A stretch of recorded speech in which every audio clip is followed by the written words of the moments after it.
There is a kind of love that looks from the outside like devotion, total investment in another person, complete dedication to their well-being, their happiness, their growth, a willingness to give that seems, to the person experiencing it, like the truest expression of love they have ever known. And from the inside, for a while, it feels exactly like that.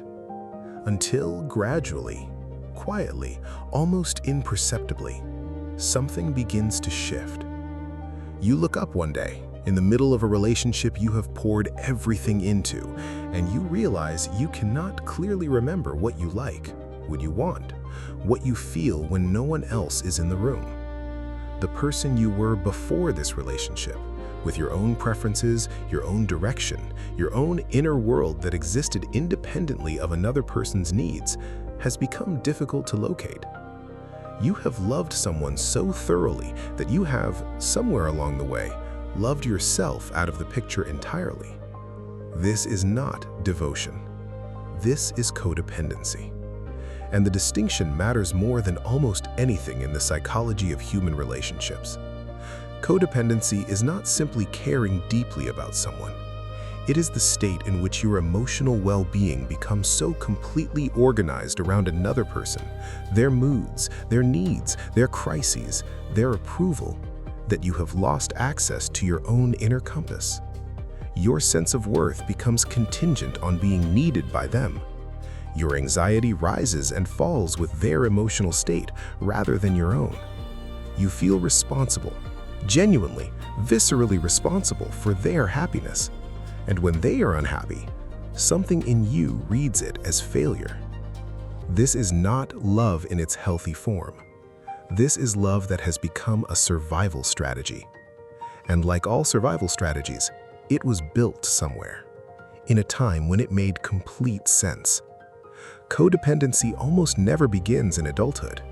It begins in a childhood where love was conditional on performance, where a child learned from the atmosphere, from the dynamics, from the repeated experience of what happened when they focused on themselves versus when they focused on others, that their value was relational, that they were most acceptable, most loved, most safe when they were useful, when they were needed, when they were managing, fixing, or stabilizing someone else.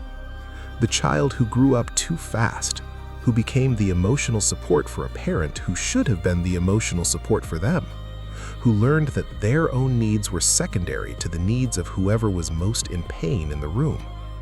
That child became extraordinarily skilled at reading and responding to other people's emotional worlds, and extraordinarily unskilled in inhabiting their own. Now, here is what makes codependency so difficult to recognize. It masquerades as virtue. The codependent person is often described by everyone around them as the most caring person they know, the most generous, the most reliably present in a crisis. And those things may genuinely be true. But underneath the generosity, beneath the endless availability, the endless giving, the total investment in other people's well-being, there is something that no one sees.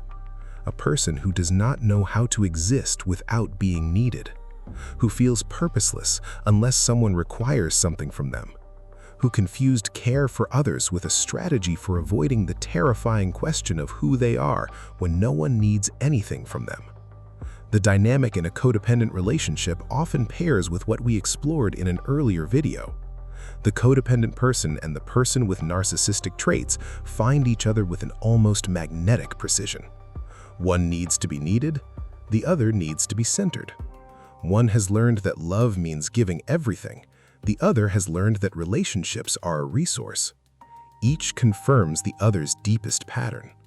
And the codependent person, genuinely loving, genuinely devoted, finds themselves in a relationship where the more they give, the more is required, until giving becomes the only thing they know how to do.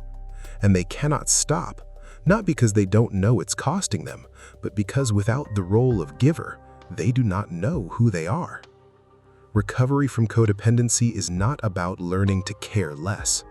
Let that land clearly. You do not have to become cold. You do not have to stop being someone who loves fully and gives genuinely. What changes is the source. Healthy love gives from fullness, from a self that is intact, grounded, and present, offering to another without dissolving into them. Codependent love gives from emptiness, from the hope that giving will produce the connection and the sense of worth that the person cannot yet generate from within. The shift from giving as survival to giving as genuine choice is the whole journey. It begins with the most uncomfortable question codependency makes almost impossible to sit with. What do I, separately, independently, as a person who exists when no one else is in the room, actually want?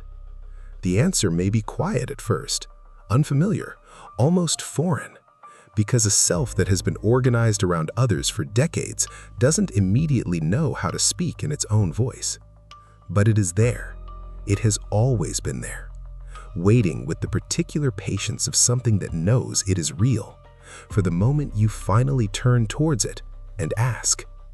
Press subscribe and keep the bell icon on, because what arrives next in this series is something that has been building quietly through every video.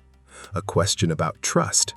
Not trust in other people, but the specific, delicate, extraordinarily important question of how you rebuild trust in yourself after years of abandoning your own knowing. How you return to your own instincts when codependency, people-pleasing, and emotional over-responsibility have taught you to override them. And what becomes possible in your relationships, your decisions, and the texture of your daily life when that trust finally comes home.